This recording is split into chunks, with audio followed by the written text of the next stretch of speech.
Madam बरं वाटतंय तुम्हाला? हो. मॅडम हा कोर्स मी युगांडावरून शिकून आले. मस्त हा. तुमची त्वचा बघा आता शाईन दिसेल, शाईन.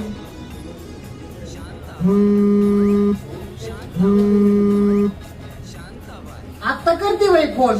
अगं काय म्हणजे तुला पटायला पाहिजे. मग जर मी तुला फोन करते का नाही? आता काय सांगू तुला. आणि ना बाई नंदन झाला मेलीचा कुत्रीचा सर्टिफिकेट. अगं तिला लाज वाटायला पाहिजे. हा महिन्याभरातून किती वेळा यावा?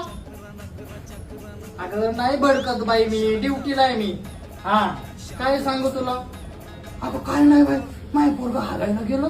हा आणि तिकडून येतो मी म्हणलं माझं डोंगान तो काय चुकलं का त्याचं? काय चुकलं का सांग ना तू. हा अरे लेकरू आहे ना ते. हा त्याला त्याची आई नाही जिंकली म्हणून ते बोललं त्याला. मग असं मारतेत का? असं मारतेत का?